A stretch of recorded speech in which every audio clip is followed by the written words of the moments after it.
Greetings, mortals, and welcome. Please present your tickets for validation. Thank you.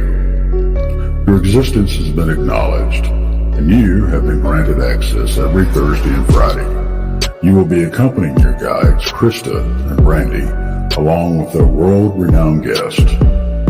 They will be exploring an intriguing tendril of what humans refer to as reality each week, as they strive to advance you further down the path to the truths of your physical earth and what lies on the other side. Remember to please keep your hands and feet in the vehicle at all times, and do not exit until the craft has come to a complete stop.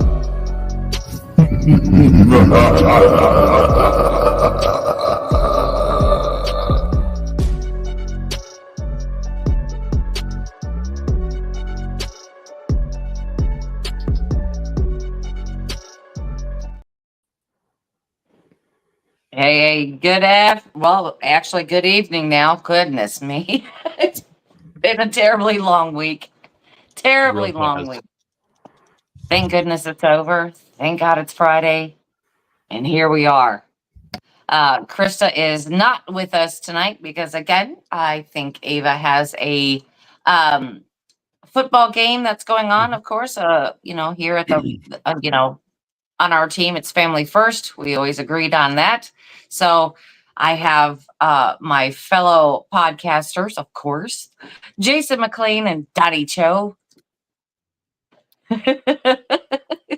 Just blow kisses. Hi. Right. Is football what we're calling Krista's gun running? No. Is that what we're doing now? No, we're not. Oh. No, we're not. We're not talking about that. Shh. We're not. Oh, yeah, no. Sorry. I forgot about that.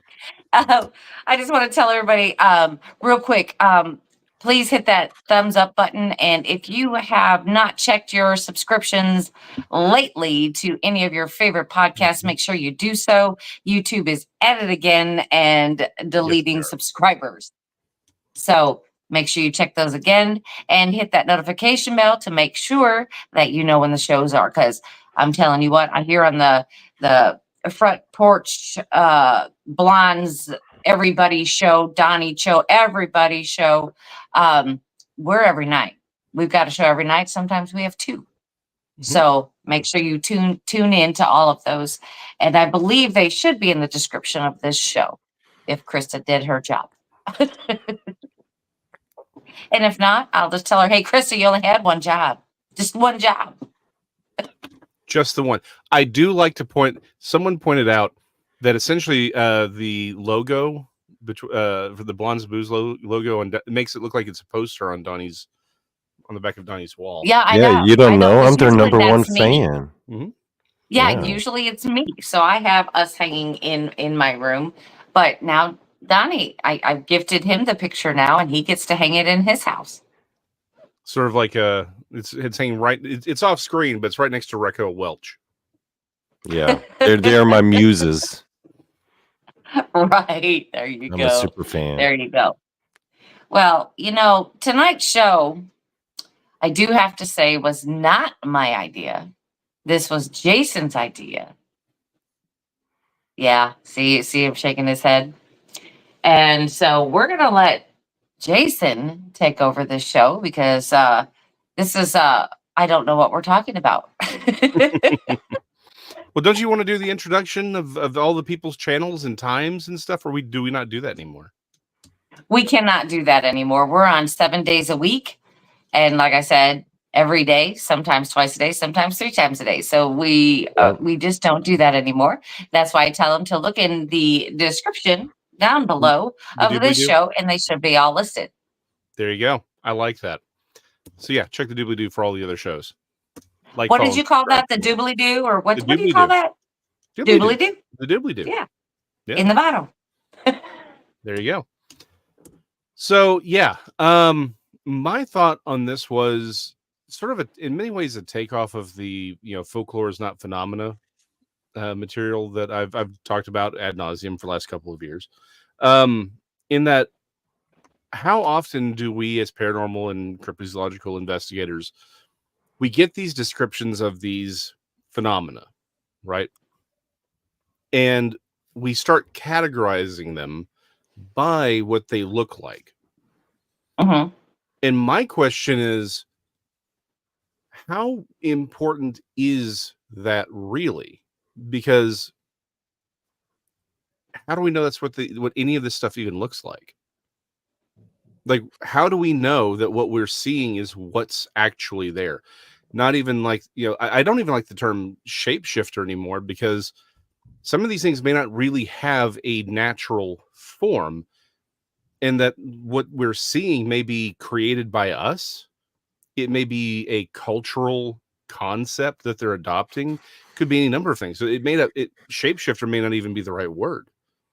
Right. Could it be something like pareidolia? Like this is what our brain thinks we're seeing because Yeah. of the descriptions that we're hearing? Right.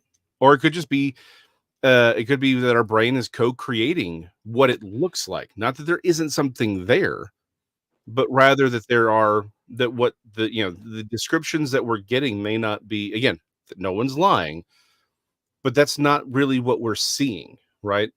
That what we're seeing may not have a form of the kind that we are used to. And so our Mhm. using cultural context, or maybe it's putting these ideas in our head. Mhm. And so we don't really know what that is. So I guess the question becomes, how important are these descriptions of what something looks like? And are we maybe being thrown off kilter because we're like, well, this looks like this, and this looks like this, and this looks like this. And so we start categorizing that way, but we're maybe looking at the wrong thing. I sometimes wonder. Go ahead, Donnie. I think you're talking about the subjective, solipsistic nature of the paranormal. Not so much that people's experiences aren't valid, but that it's their own minds that's giving form and shape to these events, right? Rather than the other way around. Yes. Well, and so okay. with that, we can end the show. Thank you, Donnie. We're done. Mic drop. Thanks. I would drop Good this night, mic, but it's everybody. very No, just kidding. expensive. It's very Yeah. expensive. I can't drop Yeah, this. please don't drop that. Yeah. No, I only have one. That's what I said. Good night, everybody. And do you notice with that, his voice sounds like super deep and dramatic? Mhm. Yes. I like it. I like this version of Donnie. We should see it more often. I've been developing this character for some time now. I'm glad. Yeah. So let me tell you a quick story, if I may. All right. This was many a year ago. Many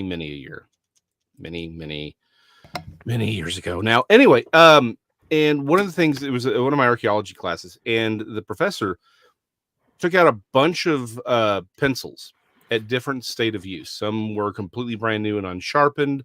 Some had been freshly sharpened. Some had been used. Some were just the nubs, all the different types.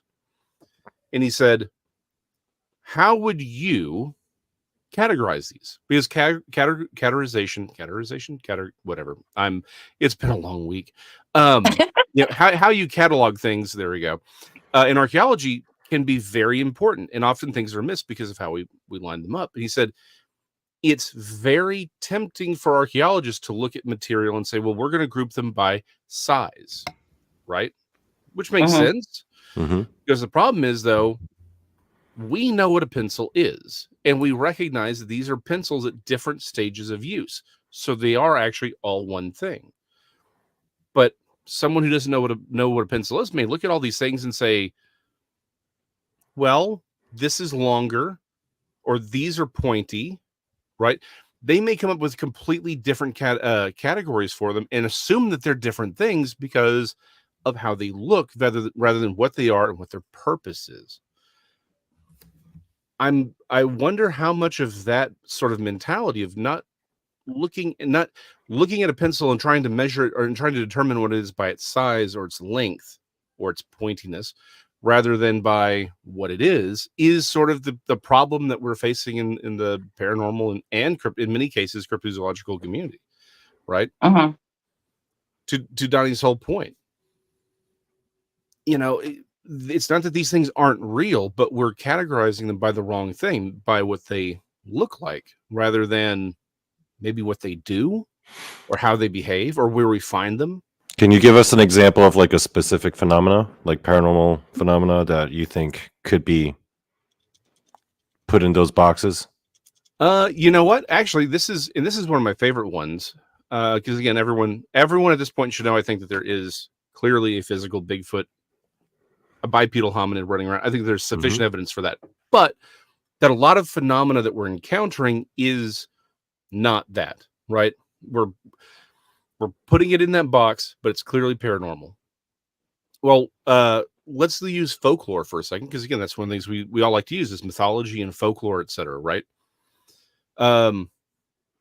Joshua Cutchin's book, where the trackway ends, I think, is what he called it. He talks about how there is a specific American Indian tribe in Alaska, and one of their what has been called, or what we assume is a Bigfoot mythology. One aspect of it is you're not supposed to eat the fish. Like if it gives you a fish, you're not supposed to eat that fish, because if you do, you'll go into their world forever and you won't come out, right? And this is clearly a hairy man mythology. We associate it with Bigfoot. However, that's exactly one-to-one basically all European fae lore, particularly Irish, right? If you go into fairyland or the elfin world, wherever you want to call it, depending what culture you're in, if they give you food, you can't leave. Right. So it's the same mythology. It's the same thought. But they were saying elves and fae, which were really more human. In fact, the idea of fae being small is kind of goes back and forth depending on the culture you're talking to, right? But the American Indian culture, I forget which tribe it is, they have it.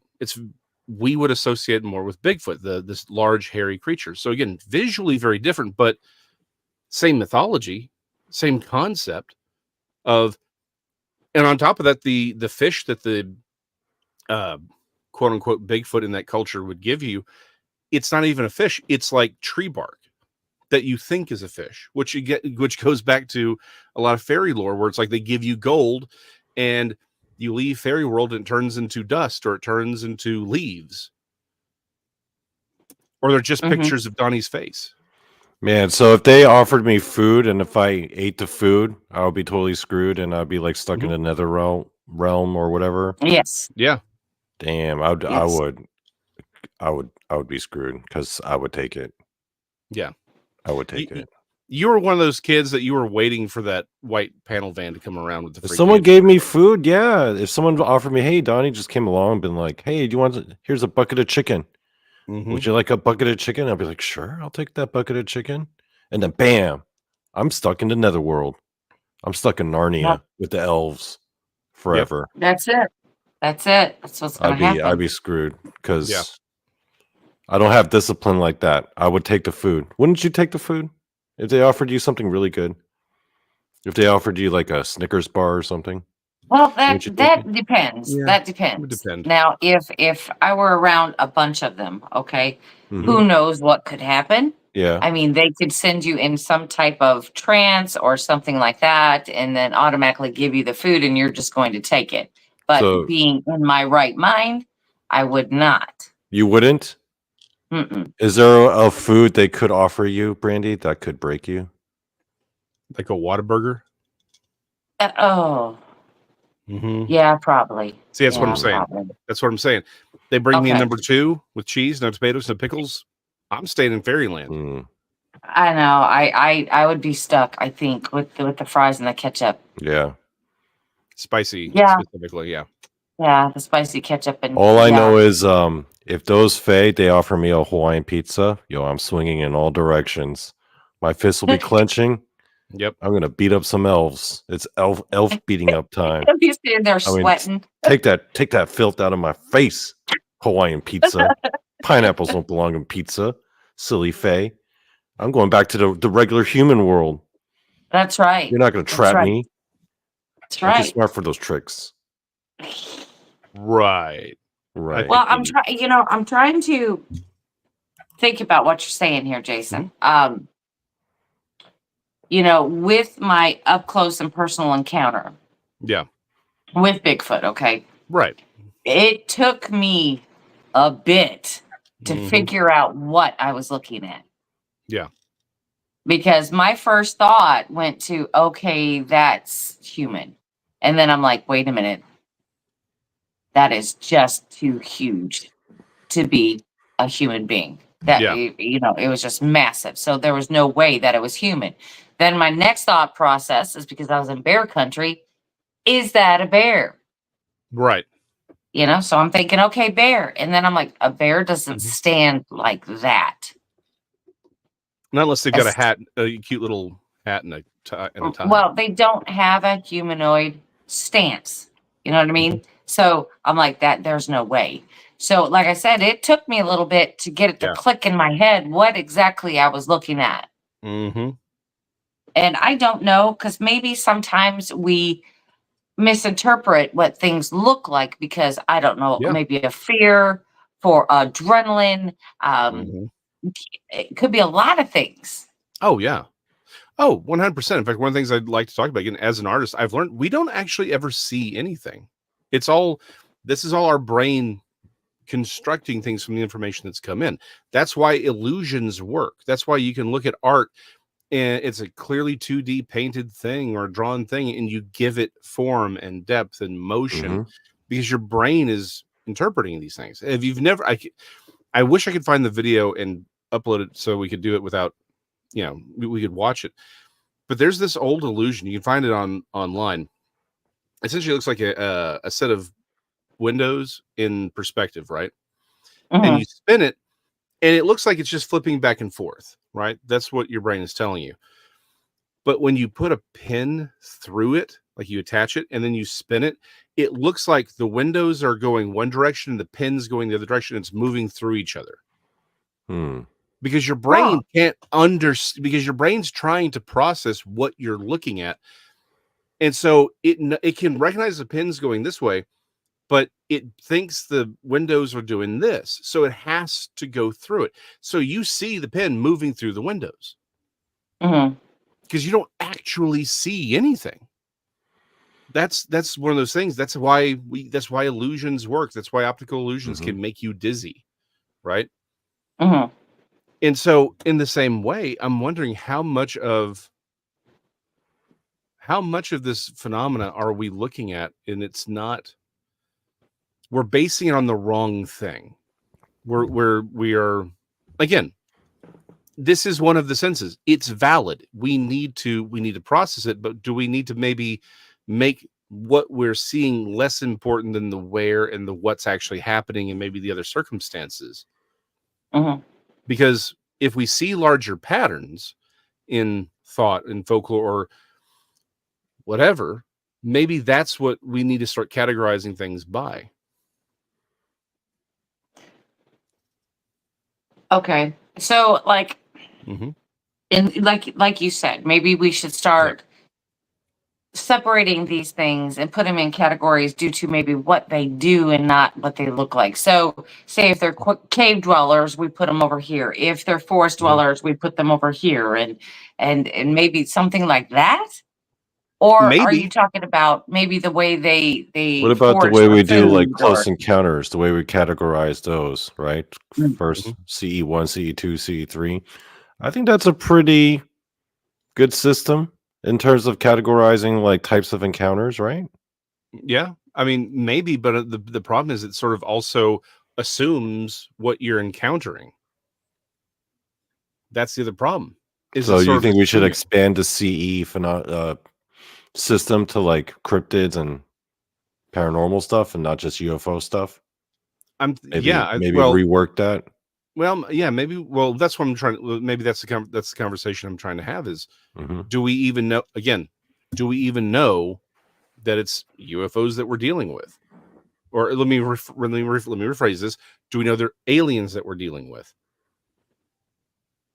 That's an assumption, right? Maybe it's more along, because here's the thing, like you said, cave dwellers here, forest dwellers here, city. What if that's also arbitrary? What's the thing we say all the time? you wake up in your room and you see a tall, dark, shadowy figure with red glowing eyes. It's a demon. It's a shadow person. It's Donny. But if you do it in the forest, right, and you unzip it and you see it, it becomes a Bigfoot. Well, that's the same phenomena, but just in two different locations. And to Donnie's point, right, we have all these stories of, fae, elves, whatever, going around handing off food to take people into, the fairy land. Who's to say that's not happening? Like you said, Donnie, like, what if the white panel van that shows up one day? Or how about like buckets of chicken is actually, or how about like, okay, so the story of fae handing out food, because in yesteryears, right, in olden times, food was a lot more of a priority for people when resources were more scarce. So that was a really surefire way of tempting people, right? What if the fae were going around tempting modern man or modern people nowadays, but instead of food, they were showing them like drugs or something? And think of all the people that would get tempted, right? I was going to say cash. Yeah. Well, the thing is, there's plenty of stories of cash and money. The thing is, that doesn't keep you in fairyland. You just take it and you walk off and it turns into fairy dust. That's only where the fairy dust concept comes from. But what gets you trapped in fairyland is the eating. I want to go now. I know. We all do. So ingesting something is what you're saying, is ingesting something. Yeah. What about this, though? What if the fairy were tempting you with cryptocurrency? You still don't eat that, but I actually really like that idea. Would that turn to drugs? Would that turn to dust? Well, but it's virtual anyway. It's virtual anyway. That's the problem. Yeah.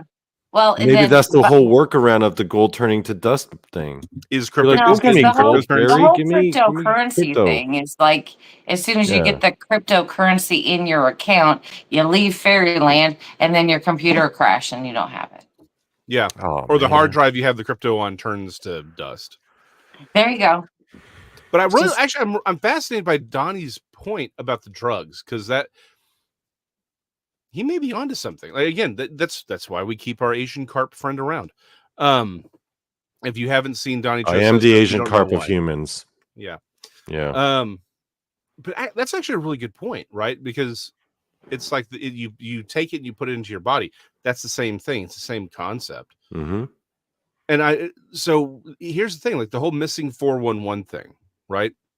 It's the only reason we have the number that we have is because it's a very specific profile within very specific locations. There's no reason to think that phenomenon wouldn't occur anywhere else. Like if it's going on in major cities, there's no reason to say it looks bizarre. If you're some druggie and you go missing, nobody cares. Let's be honest. But then would the fae really want them, is what I'm wondering. We don't know what they would want. But again, it goes back to even the word fae. I mean, right now we're just using it as sort of a blanket. Blanket term. But even that's probably not the right term. That's just a term from a culture that we're familiar with. You pointed out, like, I think it was probably even 2 years ago now. I forget what you call it when the supernatural creature has to stop and count like the grains of rice or the grains of salt. Like that was part of certain Asian cultures, I think. I forgot the word for it. I'll look it up right now. Yeah, but that was a long time ago. Yeah, it was a long time ago. But Donnie pointed out, he's like, because we were talking about these sort of Asian, these Asian mythologies. He's like, this pops up. It's a really weird thing to pop up. But we do see that across cultures. And again, the eating the food thing, that's not just a European and then this one random tribe. It's a fairly common motif. This, you eat the food and you stay in wherever that world is. Now, again, as I say that, also the idea of little people, that's pretty cool. By the way, it's called arithmomania. The compulsive need to count things. It's like an actual documented form of OCD. Mm-hmm. Yeah. Yeah. So they have, for some reason, these supernatural, but that's a really weird thing. That's why salt works. That's why they always say, you got to use salt. Yeah. And one of the reasons why salt works is because these spirits, for some reason, there's a common thread of arithmomania running in all these stories where the spirits kind of stop what they're doing. They have to sit there and count every little green.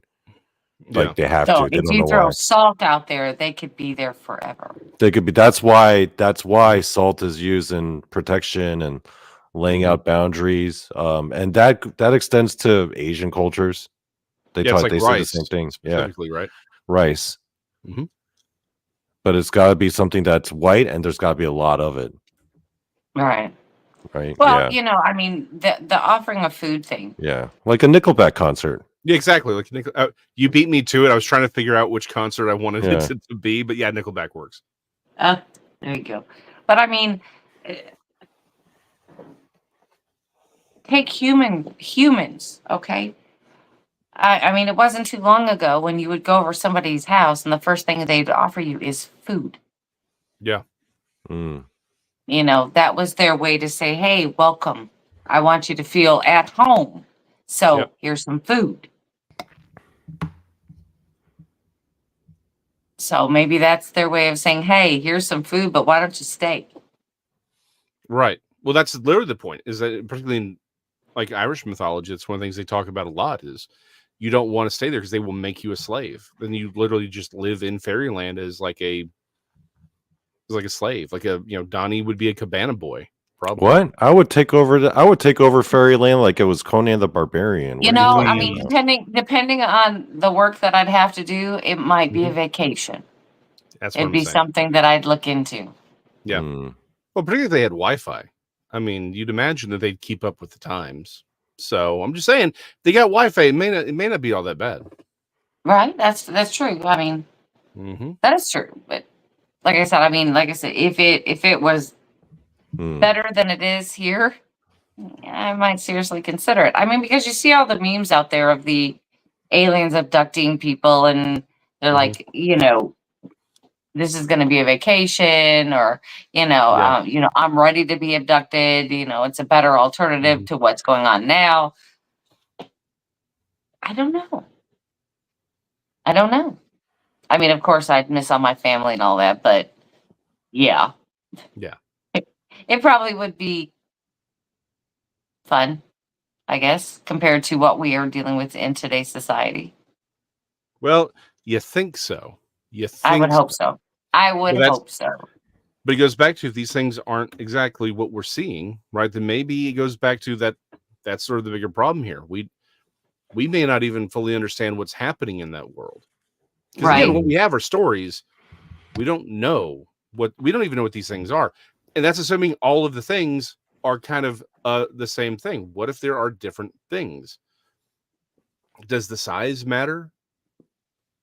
Right? How often do we have lady and white stories across the culture? Donnie? I mean, we have literally every culture. Yeah. Like literally all of them. All of them. So could we safely say that's one type of phenomena? And then we have, the hairy man phenomena, again, separate from naturally occurring biological and, Bigfoot. Hairy man mythology essentially goes all the way back, all of the way.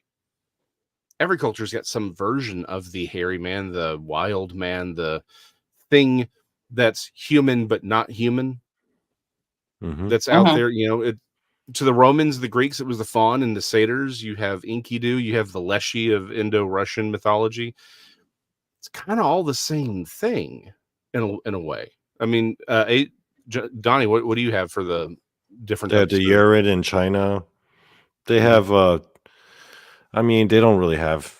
I don't know of any like Bigfoot-like creatures in Korean. Well, it's not really mythology. Bigfoot; it's the hairy man. It's this idea of the wild man that's out there. That's not really.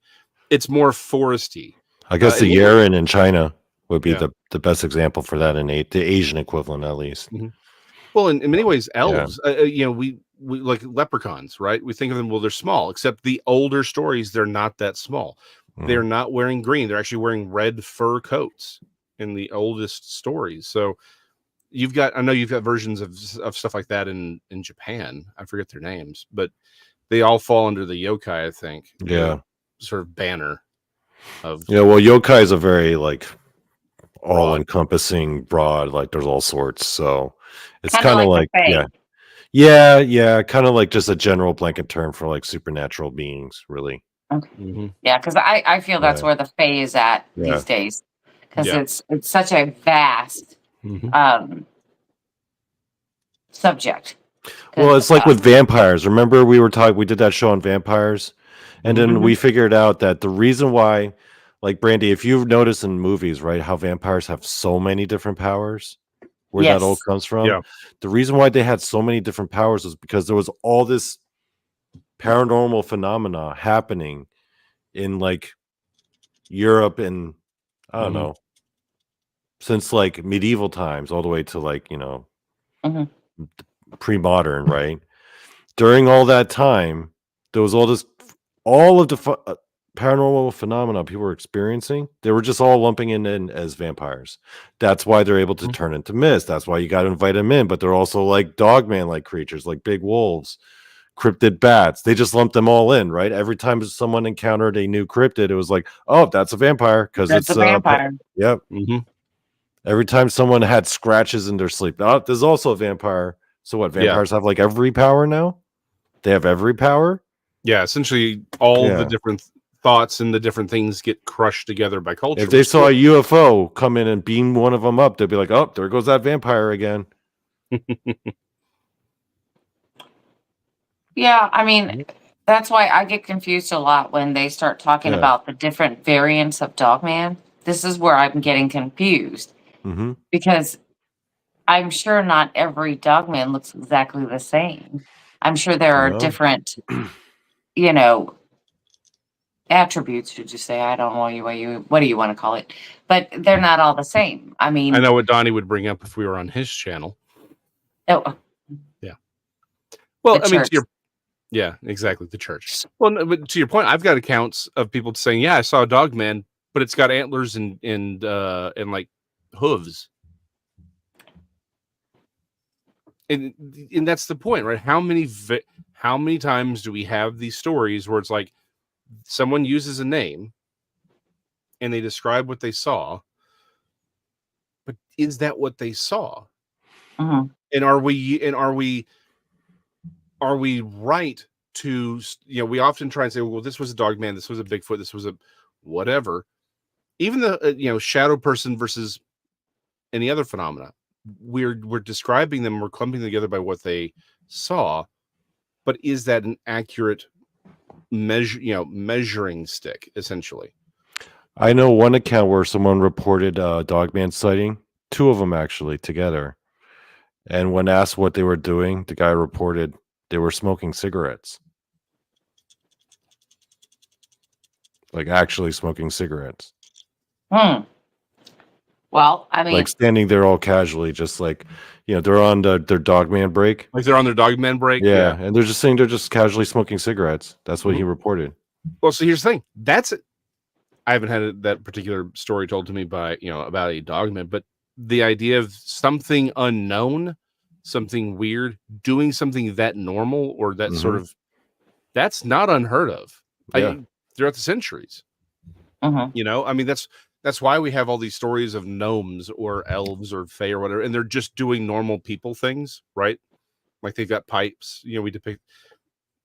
They were just sort of seen as this other thing, but they were doing normal people things. But yeah, there's stories of aliens, quote unquote, aliens, smoking, right? Of people saying, yeah, I was abducted. They're just sitting over there having a smoke break, right? That's not an uncommon thing for the Donny, which goes back to, it's the weirder it looks. Does that mean that we're not seeing that it's not, the encounter isn't real? Again, I will say this for the 1,000th time. It's a real thing, like Brandy sneezing, but it's, so it's a real thing, but we're not necessarily seeing what's really there. And what if that's us? What if it's, we can't even say, is it messing with our minds?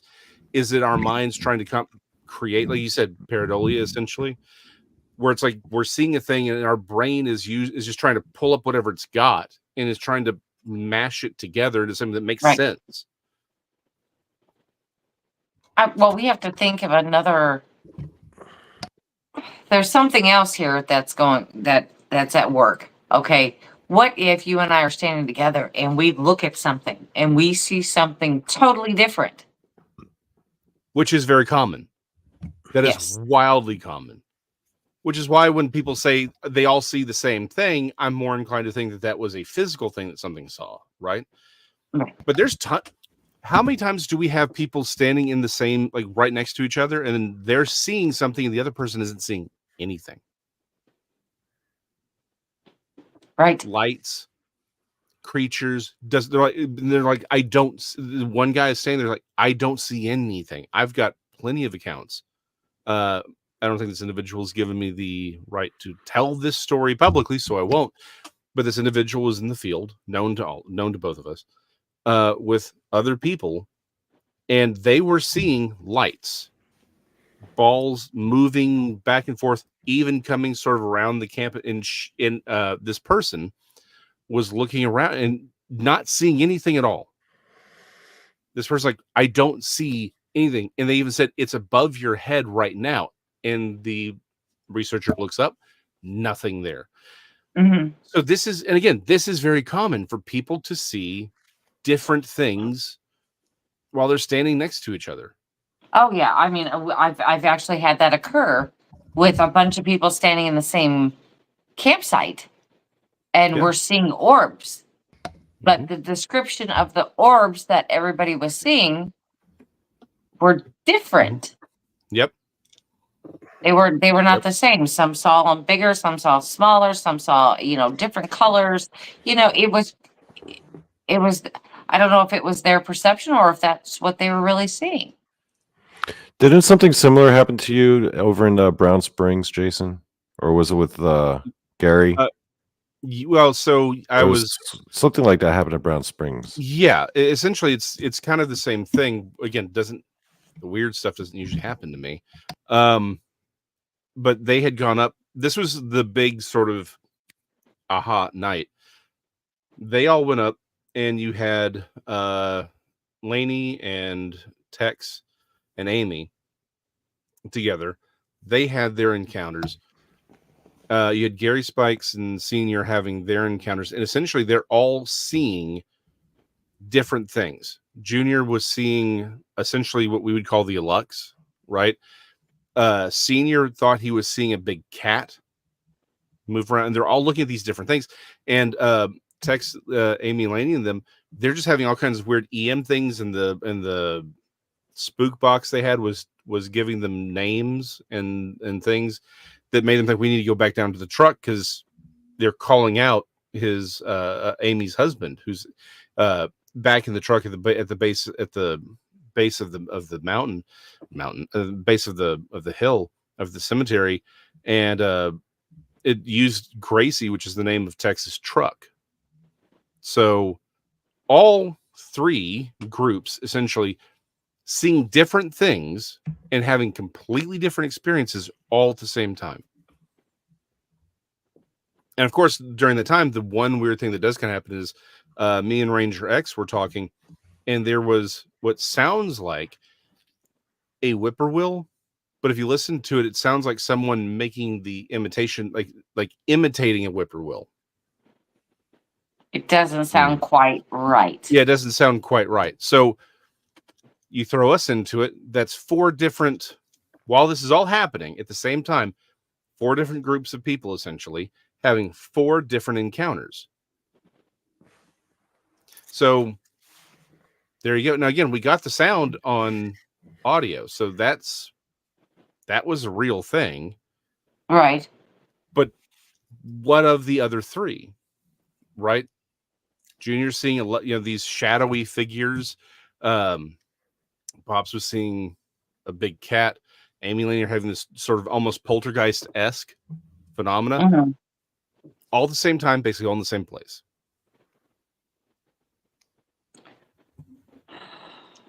Okay, so what if somebody, like, we talk about people who have a trained eye. They know exactly what they're looking for. When they see it, they can tell you what it is, blah, blah, blah. What if it's not really like somebody with a trained eye? It's just what your brain is perceiving. I mean, I think this is the whole thing that we're getting at. It's Yeah. just something that I've seen a shadow person. If I've seen it one time, I've seen it 1,000 times. I've seen a shadow person. Maybe that's not what I'm seeing. Maybe that's just what my brain is perceiving. Yeah, maybe that training actually hurts you. Maybe. Because your brain is now sort of defaulting to that. That is the form that you are willing for it or willing to accept, right? Or again, maybe that it knows that's what you want to see. And so that's how it presents itself. We don't know what the play is here. Is it us? Is it cultural? Sort of maybe the whole tulpa thing that we've talked about ad nauseum. The term is wildly misused in this culture in the form that we use. But the idea of these thought forms where no one saw Slender Man, someone we know who it was creates the Slender Man mythology, and now all of a sudden people actually see Slender Man, right? They're manifesting it. They Right. have to be manifesting. If it is in the, I don't want to say in the physical realm, but in the realm where we can see it. Right. Or does it give it permission to take that form? Because again, I'll be talking about I'll be at the Lake Worth Monster celebration. I'll actually be speaking on the 26th of this month. And one of the things I noticed while I was working on my book a couple of years ago was the Goatman mythology. It's all over the DFW area, right? Right. They all take the name, and if you look at all of the stories, they're just taking Jim Mars's account of the Lake Worth Monster event in '69. Yes, I believe so. And they're just laying it on all the different things. But when you look at what people actually see, these are all radically different things. But here's where it gets weird. The White Rock Lake Goatman, people actually see a Goatman. It is what happened out at Lake Worth, most people think is a Bigfoot. It's very closely related to it. It's very clearly people are seeing a Bigfoot. But the White Rock Lake, they see again to Donny's point, to Donny's earlier point about the woman in white. They see a woman in white, and they also see an actual goat man. Multiple accounts of people seeing this thing at White Rock Lake. But here's where it gets really, really. So again, the question becomes: okay, did the story give it form? Does our cultural mythology allow it to take that form? Because when people have encounters that are off of tributaries, off of White Rock Lake, it's not a goat man anymore. It's something else. Right. You're right. Well, that kind of brings it back to the lady in white thing. Yep. Because I can't tell you out of how many places that we hear there's always a lady in white. Either she's coming down the stairs or she's walking through the garden or whatever. There is always a lady in white. And I'm like, what if she's not wearing white? But that's just what we're perceiving it as. Maybe it's in its form of manifestation. That's the only color it has. It's just void of color. Yeah. Who says it's actually a woman or female? It's just that's the form it wants to take.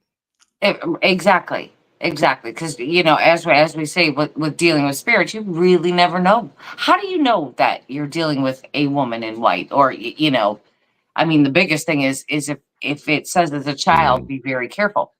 I do know that much, can I ask you guys a question? Both of you?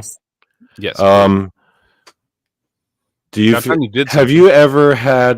like personally you have ever had the experience of witnessing a full body apparition before? Yes. Like ghost wise? Yes. No, I have not. I have. I feel like I think I have. I'm not sure though. I'm not sure how it should be categorized because I don't know. Brandy, do you want to you've seen full body apparitions before? Yes. I'm not talking about shadow people. I'm talking about you can make the details out of the people. Right? Absolutely. Okay. Absolutely. Even got a picture of one. And they look, sometimes it depends on their manifestation, what Can you tell us where what it they're looked at like? a manifestation, they could have a little bit of transparency. They could Hmm. be lacking color, like we were talking about the woman in white. They could be lacking the color, or you have one that you would never even know that it wasn't alive. Yeah. Hmm. Okay, let me describe to you my full body apparition story because I'm not. I'll tell you why I'm not sure I saw one or not. Okay, Okay. because I was visiting a friend, like a family, and they had an older style house. They've been living there a while, and I stayed the weekend actually.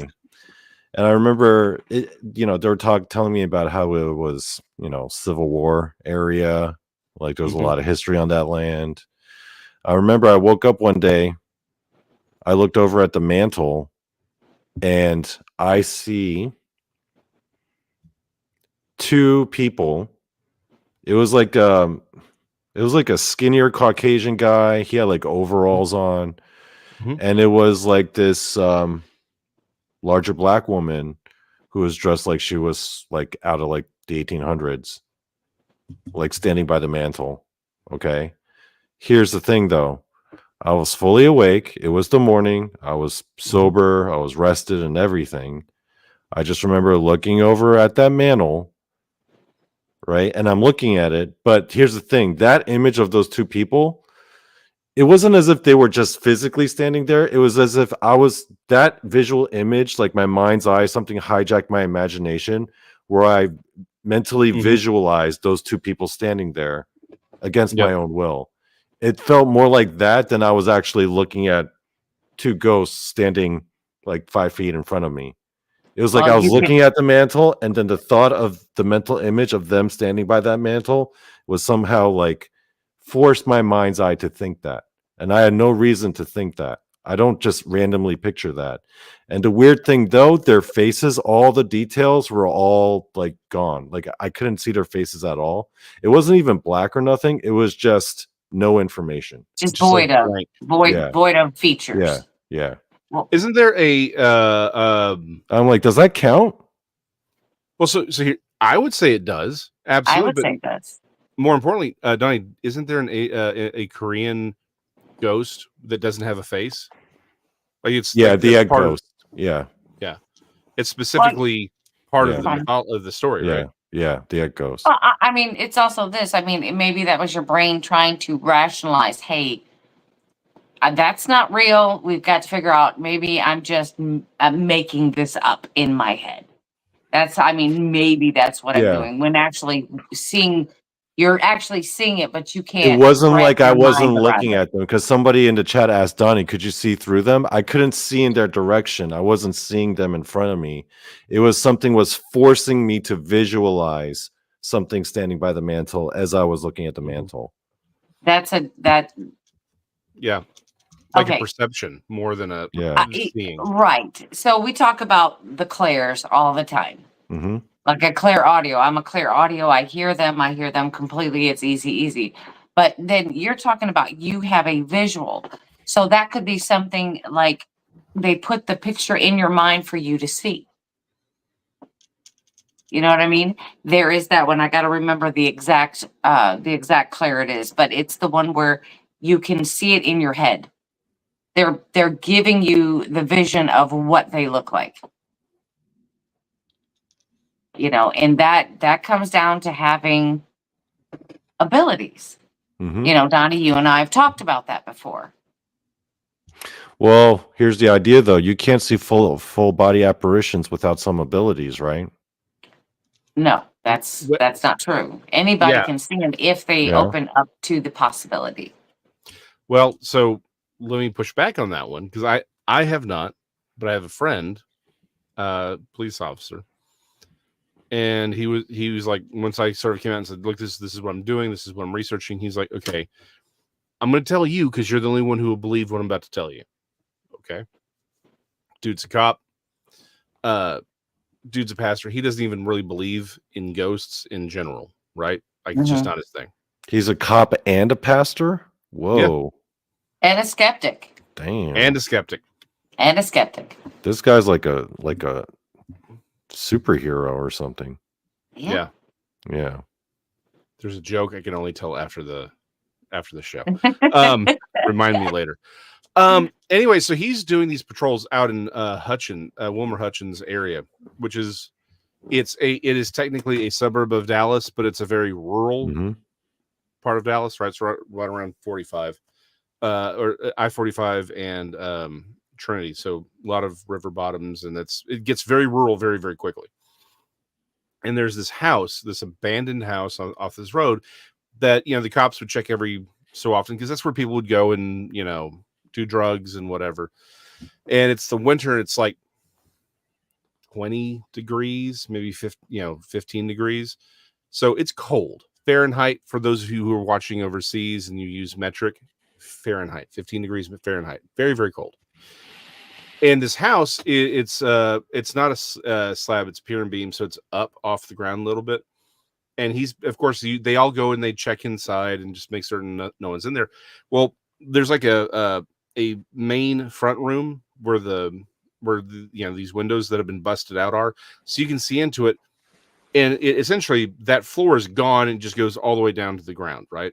So essentially, if you were to walk and you didn't realize it was there, you'd fall at least 5 feet.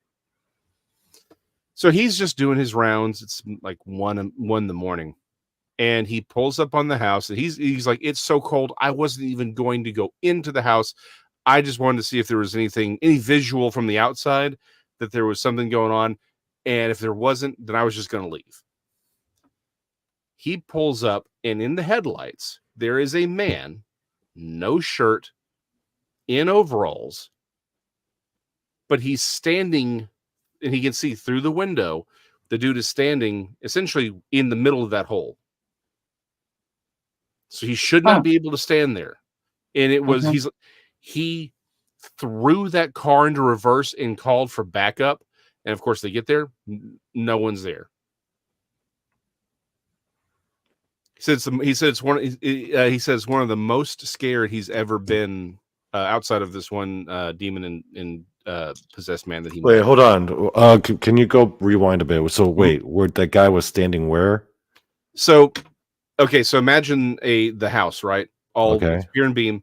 The floor in sort of like the front room had collapsed. So there's nowhere to stand. Essentially, this dude who's half naked except for the overalls is standing where the hole is. Hovering. He's hovering. Oh, he's hovering. Yeah. He's hovering right where the floor should have been. Oh, I did. Oh, okay. No, see, I understood that totally differently. Oh, and he was like, it wasn't translucent. He's like, there was a dude, and essentially he's hovering where that hole is, and he freaked him out through that car. He threw that squad car in reverse and backed out of there as fast as he's ever done and called for backup because he's like, I don't know what the heck I'm seeing or what's going on, but this is not right. And they get there, and of course they scour. There's no evidence anyone had been there. So yeah, to Brandy's point, you don't need special abilities to see these things, and they don't look. In fact, the whole idea of them being translucent is it's a relatively new. Wait, how do you know that Pastor Cop didn't have abilities? The guy's a Pastor Cop. We don't know. That's the new movie, Pastor Cop.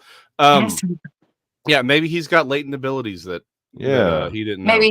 Maybe that he doesn't know. But like I said, it's kind of like he's going up on a location that he knows is kind of spooky, right? Gives you the creeps. Yeah. He's just looking for drugs. Maybe he saw it because he's a Pastor Cop. Yep. You just never know. I mean, if he's going up on a location, he doesn't know it's there. All of his senses are heightened, to look around, pay attention, listen, to see, if there's something actually going on. So all of his senses are heightened. So does it make sense that he would have seen an apparition? Absolutely. Absolutely. Because like I said, he was aware of what was going on in his surrounding. And when you're put in that situation, of course, you're going to be a little on edge because you never know what you're going to run into. Yeah. So it doesn't surprise me. Yeah. I would have been interested to find out if this thing was just standing there like a residual or if this was something intellectual. He didn't stay around. He didn't hang around long enough to find out. Right. He threw that thing. This goes back to the whole point of the idea of ghosts being translucent. That's a very new idea. Yeah, It's a Freaky's very- asking, did he get any of this on his dash cam considering he was in his car? No, this was in the 90s. This is before dash cams. Oh, okay, never mind. And particularly for where this was, they were not using dash cams at the time.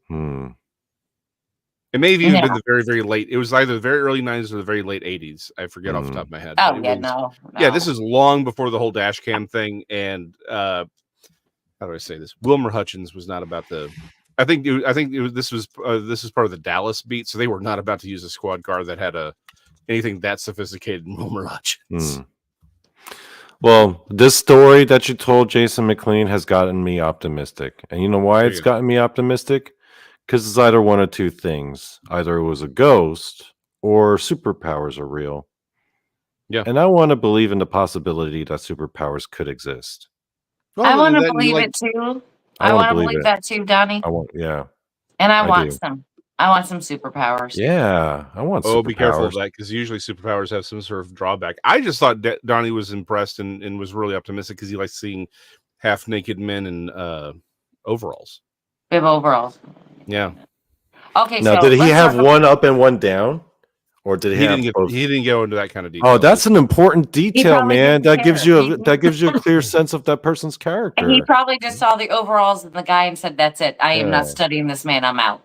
Yep. Like if he had if he had only one strap and one strap down, I'd be like, "Oh, he's up to no good." All right? But if he had two straps, I'd be like, "Oh, he's a simple country guy, but he can fly." Normal farmer attire. You know what I mean? Just normal.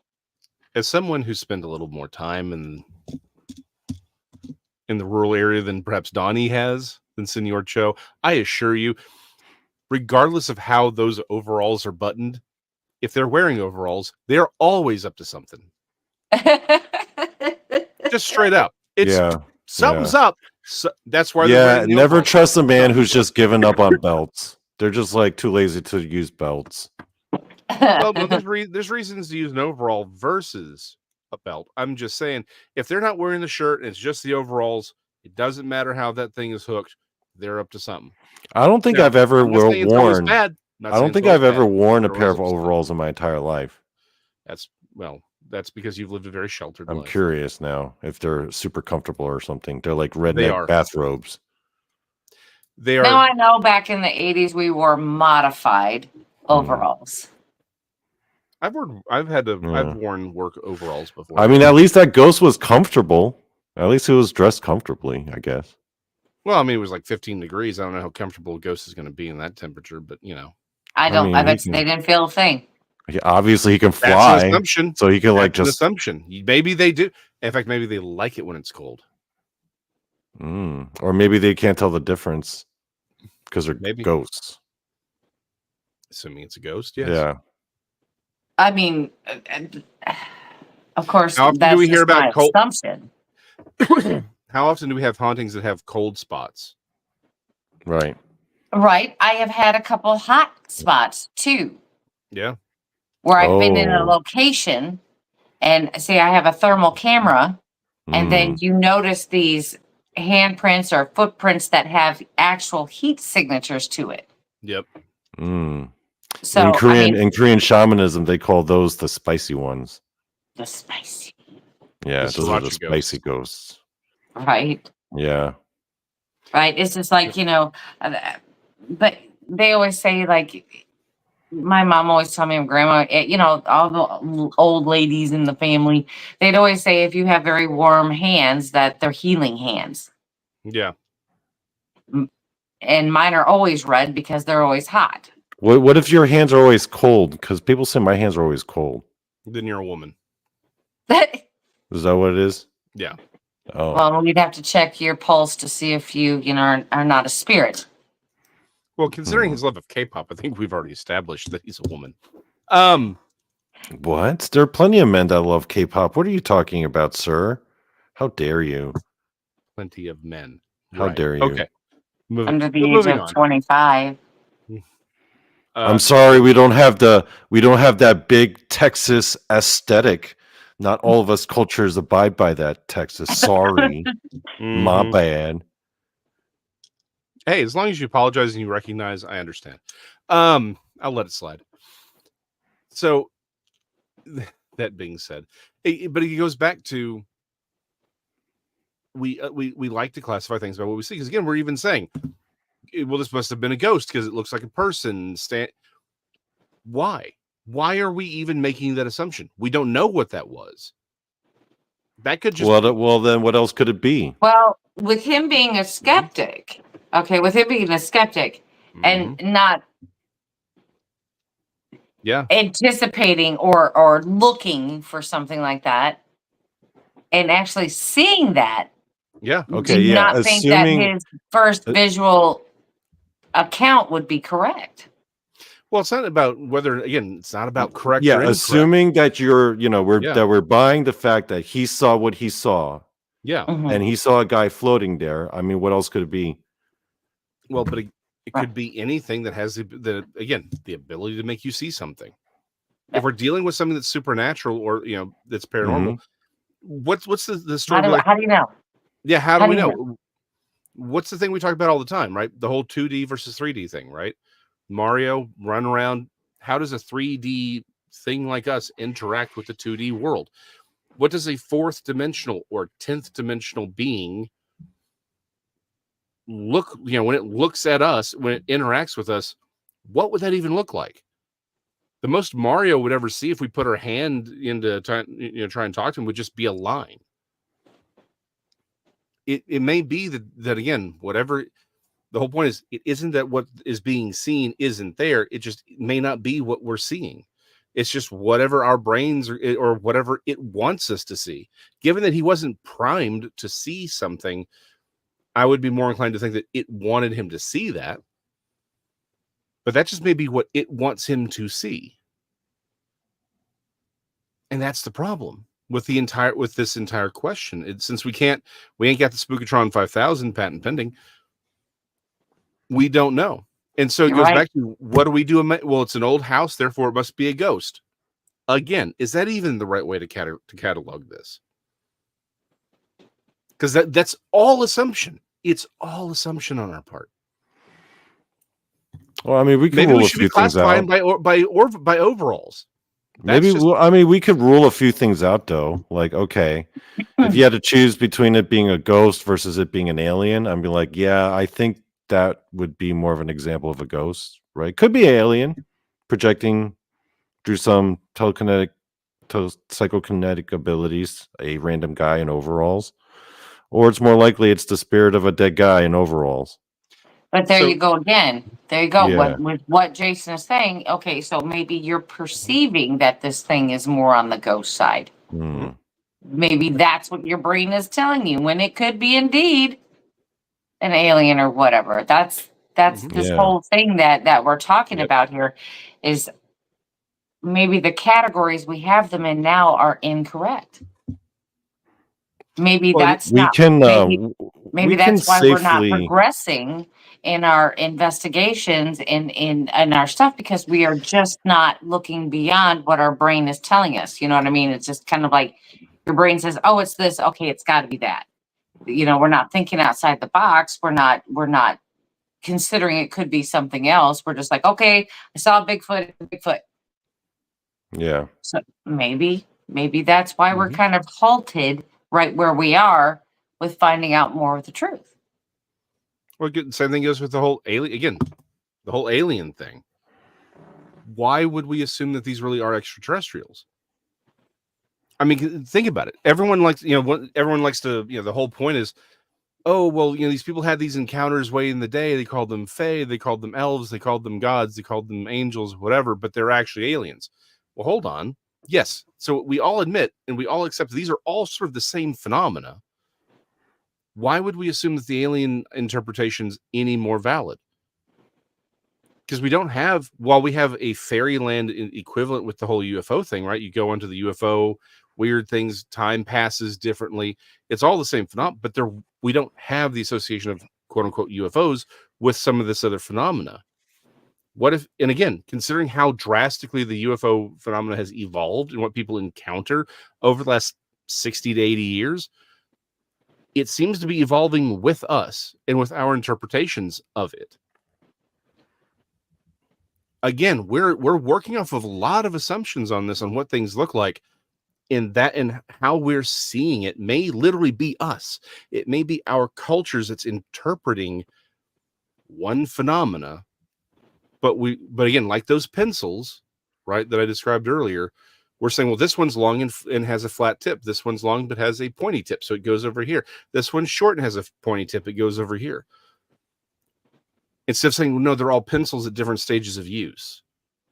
What if it's all the same phenomena, or maybe a couple of groups of phenomena, but they are either deliberately changing what they look like or what it looks like to deal with us, or we are co-creating its appearance based on what our culture is telling us it should be. That's true. That's true. We keep coming back to the pencils. I mean, because gosh, you're talking about the lead, the pointy lead, or what about the eraser? There could be some with a whole eraser, some with a half eraser, some with none. Mhm. I mean, are you going to put subcategories in this and put them in so many categories when they're all actually the same thing? So we're spreading it out, thinking that there's more to look at when there really isn't. Yeah. It may be because think about how often traditionally paranormal material phenomena associated with UFOs. Channeling, Ouija boards, shadow people. Yeah. Like these are all associated with UFO abductees and encounters. John Keel even famously said, "Hey, if it was either Keel or Valet, I'm terrible at that," but he said, if we could objectively observe someone who's being abducted, would we see someone being taken on board a ship, or would we see someone in a trance? Again, he's not saying it's not real and not happening. He's saying, what if what people are remembering the encounter, is that what's really happening to them? Or is it something, again, more transcendental? Yeah, because I always thought about that. I mean, people talk about being abducted. I mean, maybe your brain was just hijacked, not necessarily your body, but your brain. Yeah. Think about how many stories of people, well, I floated through the ceiling, or I floated through the wall. Right? That's part of, I was frozen and these things came through the walls and they took me through the wall. That's the same story as, again, you go back centuries, people describe these things. These are very similar encounters. What if the whole UFO thing is literally just the modern interpretation of this and none of them are actually correct as far as what you see? It's just the culturally accepted version of this. Because Donny pointed out, we don't see necessarily the same type of abduction phenomena in Asia, but you do got a lot of ghosts that sort of do the same thing and have a lot of the same stories and the same encounters. It's just they look different. Mm-hmm. Again, I forget his name. He did the communion books. I don't want to get out. What is his name? Anyway, chat, help me out here. The guy who did the communion book. His wife, very, very interestingly said that, very publicly said that she thinks that whatever this phenomena is, Whitley Strieber, thank you, Moon and Noon, probably has more to do with she said very specifically, the phenomena we call death. And by the way, scars, sores, yeah, that's anyone who's done any paranormal investigation long enough will tell you get scratched. You can be physically assaulted. Now, again, implants, I think something physical is happening. The problem is we don't know what's what right now with any of this. Right. Yeah, because I mean, people are who have had abduction stories. Some of them say they have scars and all this other kind of stuff, but then there's people who don't. We have people who have time loss, some who don't. Mm-hmm. And we can't even know what's the government and what's the real exotic material. We don't even know what that, which one's what. And that's a whole Right. other, That's a whole other a whole rabbit nother trail. show. So, and again, but that goes back to the whole point is we are basing things on what they look like versus maybe what the encounters are. And maybe we should start categorizing things by, okay, things come in, they're interacting with you in your home, or even if you're out in the field, you have time. Maybe that's one type of phenomena. You're seeing something diminutive moving around, and maybe that is its own thing. Maybe we need to not get caught up in what things look like, but maybe what they're doing, because it could all be the same thing, just jacking and deliberately jacking with us, right? But maybe there are different groups or different types of things, and we should be not so caught up on what they look like, but how it's interacting with us. Yeah, you see, that's what that brings me back to the point is maybe we're missing answers because we're too focused on what it looks like and not what it does, like you were saying. So, going back to the alien abductions. Well, let's talk about, okay, so this one, they said they had been probed. This one says they have implants. This one says, they've been used for something else. Or, if we start chopping them up that way about what's happening in the abduction, maybe we can get some more answers. And that may be a way to look at it. Yeah. Yeah, it's just a new way to look at it. It's the same thing as with Bigfoot. We're into the Yowie and the Yeti and the the Bigfoot, Sasquatch, the hairy man, all the different names, Gugway, all the different names, all the different descriptions, hair colors, things like that. But it's kind of like if we, like I said, start looking at, hey, do these ones hang out in the forest? Are we finding them in the caves more often? Are we finding that these are more like fishermen, or are these, basic meat eaters out there, chasing deer or whatever? I mean, maybe if we chase after their activities and we may learn something else. I mean, I know there's people out there doing this, but we're not all doing this. Well, and that's actually one of the new booklets. I'm not even going to call it a full book. It's only going to be like 30-something pages I'm working on, which is, hey, maybe we need to rethink about all of this and just do a better job of collecting data. Because maybe we front-loaded our data with our assumptions without even realizing. In the Bigfoot world, I think it's very clear that's a lot of the early researchers, they just sort of assumed it's all physical, and that any of the high strangeness was people either making it up or they were just it's sort of this default to a supernatural worldview or whatever. And so they'd scrub that. They just assumed it was all a physical Bigfoot. And again, one of the things I dislike, hijacking cultural mythologies and religions and just saying, well, clearly it's because they encountered a Bigfoot and that's what this myth is. And moving on. Well, you've front loaded all of the data. You've actually skewed it and made it useless. That data doesn't mean anything anymore, right? We could do the same thing with the paranormal. What if we're front loading it? And this goes back to the whole looking versus what it does. What if we're haunting a lot of these homes? What if a lot of these paranormal hotspots, there's nothing necessarily there native, but for whatever reason, our stories, our lore, our assumptions make it this thing. And what it actually is some sort of psychic reflection of us. Do I think that I could have manifested something else in my home? Oh, yeah, absolutely. I talk about this stuff day in and day out. How could I not? You know what I mean? How could I not manifest something by accident? I mean, I have all the right intentions, all the good intentions and all of that stuff. So maybe I will bypass something malicious. You know what I'm saying? But could I manifest something?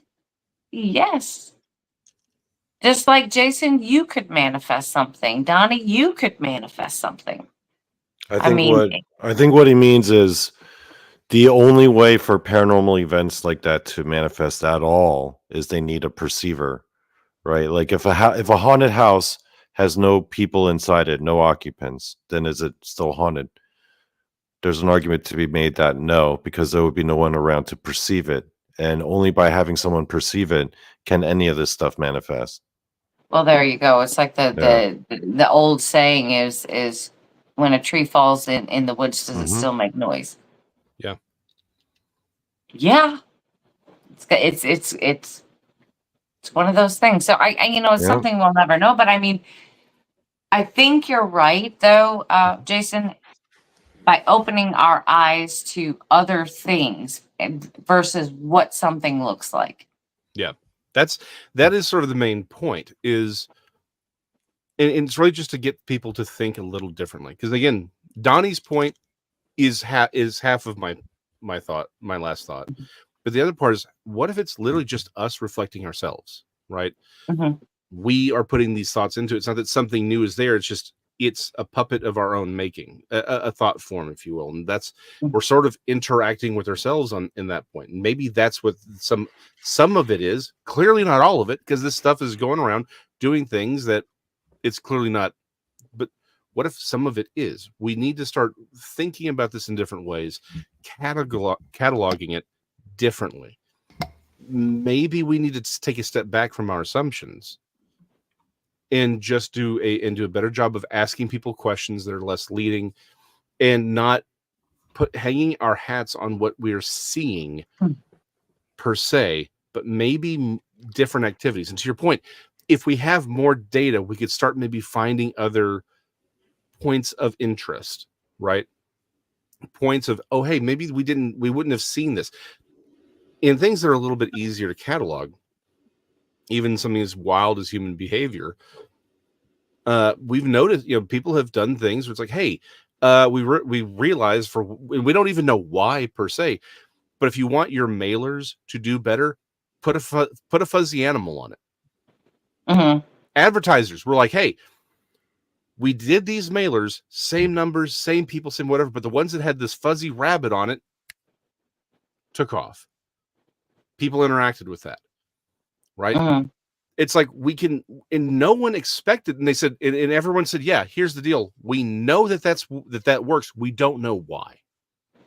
Like there's no underlying trigger, but now we know that's a thing. And we find things in data sometimes that we don't expect. Again, like what did you call it, Donnie? The need to count things? Arithmomania. Arithmomania. That's something you don't expect to find in the data, but it's there. I didn't expect to realize that all of the Goatman stories, the mythologies in the DFW, were lifting this, all of Jim Mars's accounts from Lake Worth and throwing it on top of the stories. Once you get into it, what people see are all radically different things. The actual encounters are different, but the mythology was sort of there. It's like I didn't expect to find that necessarily. If we do a better job of maybe cataloging things and making fewer assumptions, we may actually move further down the road in all of this. Thanks, Cowboy. Member for 10 months. Let's go ahead and throw that. That deserves a throw up there. That's right. That's why I said, yay. I mean, because look at all the information on, we're going to use Jason's term here, nobs. We're going to use Jason's term, nobs. Okay, so if you just take any animal out there that we know, and you tell me what terrain, you tell me what it eats, and basically what continent. You don't even have to tell me what country, just what continent. And I could probably guess that animal because of all the information, not because of what it looks like, but what it eats, what its habits are. I can pretty much figure out what it is by all the other information, by, that, and not just a picture of it, So, I mean, I get it.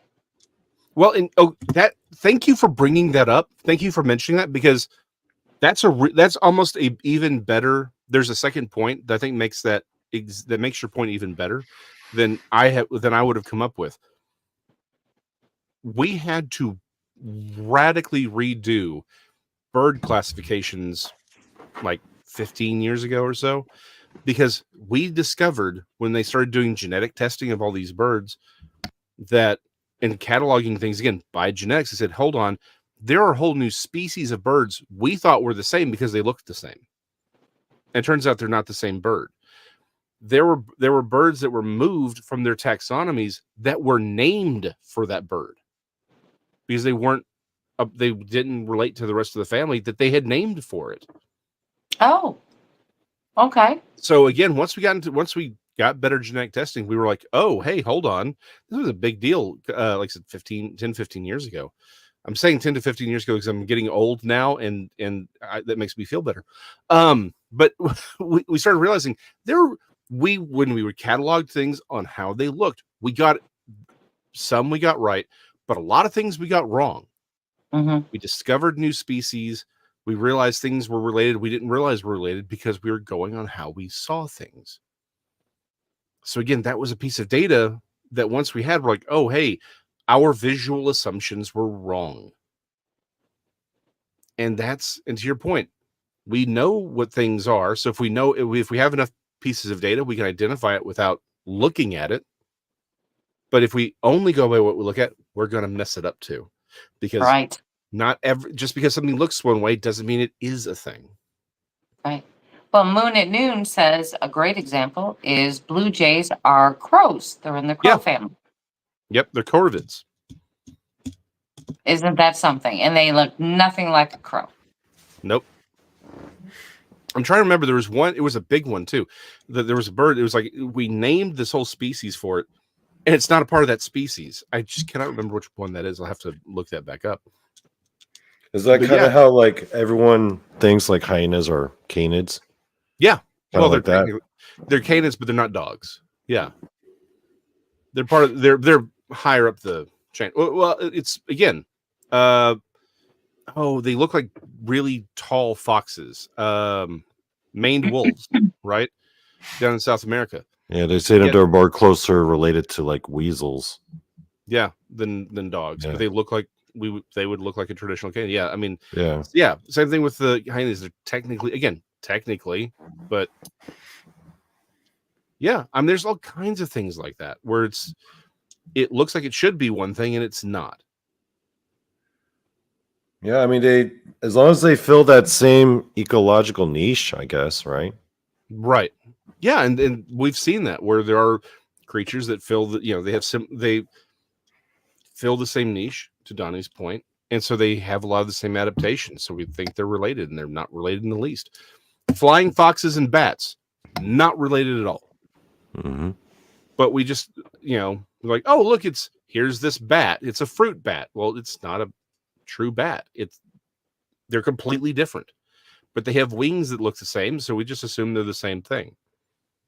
And they call them flying foxes, but they're not foxes. Yeah, they're not foxes either.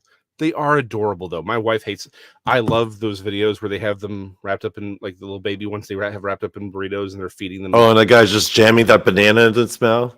Yeah. Yeah, I saw that video. They're adorable. I mean, that flying fox took it like a champ, though. Yes, he did. Just like Donny. I'm like, you know what? You know who'd be proud of this particular fox? That'd be Donny. That thing could scarf down some banana, man, the way that thing ate. Mm-mm. It wasn't complaining. Yeah, no. Y'all can have those. Yeah. I don't want one, thanks. Yeah. Uncut Savage points out wolverines, right? They're part of the weasel family. Yeah. Yep. So you wouldn't think so. Nope. You would not. But you don't want to run into Wolverine. Period. No, not unless like a badger. Don't want to do that either. No, those things are just mean. They're mean. Yeah, very territorial, very mean. Yeah, they don't think twice. They see you, they attack. They don't even think about it. They don't even contemplate about it. They're just like, I'm gonna get that. They don't care. Yep. Boondock Mojo has Corey Cole has my favorite actually one of my favorite points: killer whales or dolphins. This is my favorite little thing. I'll throw out every once in a while. Killer whales or dolphins. Koalas aren't bears. Bananas are a berry. Everything you know is a lie. Mm-hmm. But that's the whole point, right? And tomatoes are fruit. And tomatoes are fruit. It's the world. If you base things on what we're seeing, that's the whole point. Then you're missing a lot of the data, and you misassume the data, right? To Donnie's point, creatures that are that look similar because they fill similar ecological niches doesn't mean they're actually related. That may be what we're seeing in the spiritual world. Maybe things look one way, but they all look different, but maybe they're all related because they're all the same thing.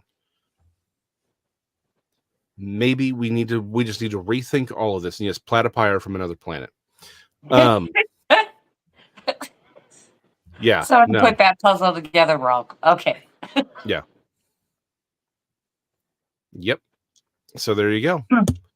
On that note, I gotta push back on the aliens thing though. Okay. I'm with you on the ghosts.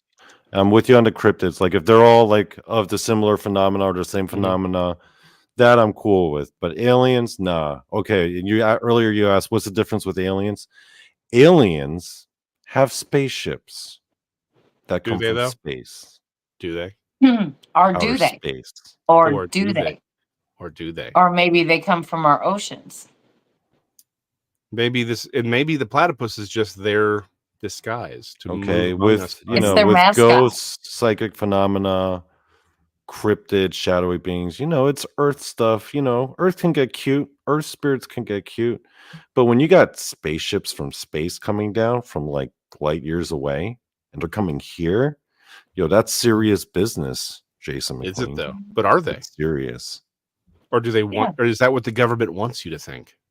That's beyond the government. That's intergalactic. At least that's what you've been told. Yeah. By them. That's what you've been told. I mean, I wouldn't disrespect them. Those guys, they figured out light speed. Light speed. At least that's what they want you to think, Donald. Go back to putting a banana in your mouth, and we'll stop. Get out of here. I mean, I wouldn't dismiss anyone who figured out light speed. That's all I gotta say. There was something earlier about somebody saying that I don't like bananas. Yes, I do like bananas. I just don't like the bats.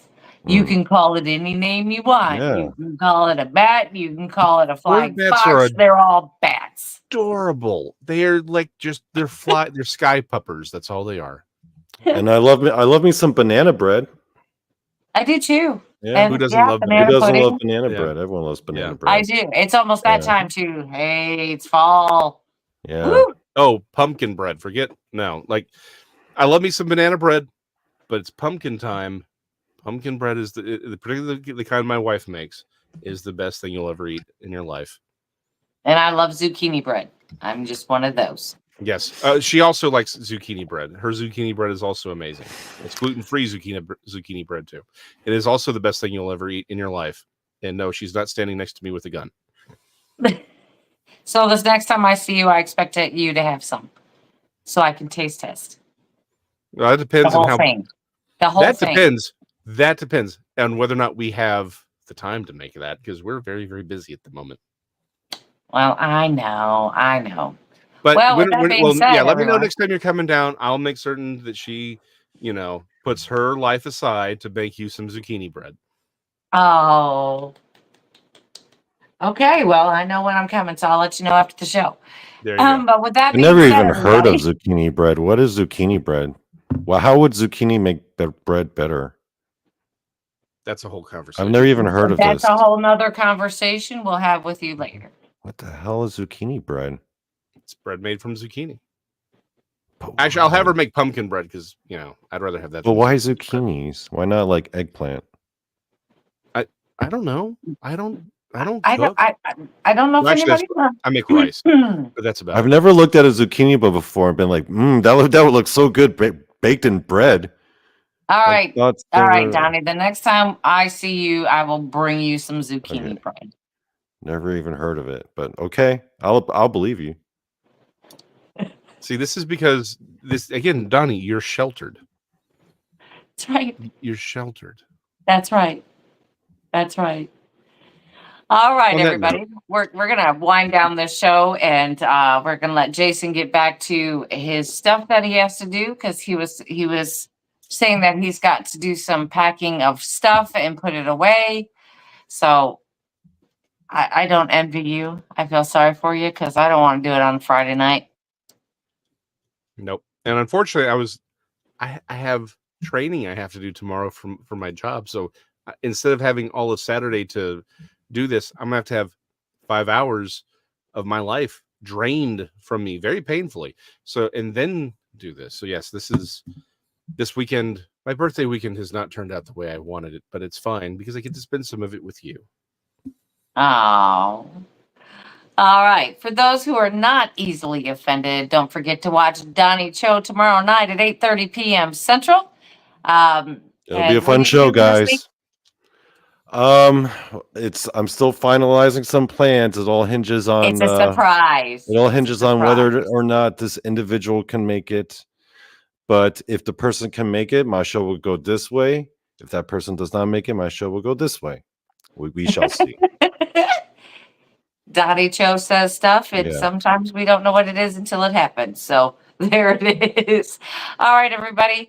We'll see you next Thursday evening on Blondes and Booze at 8 p.m. Central, and see everybody then. Bye, everybody. Good night, everybody.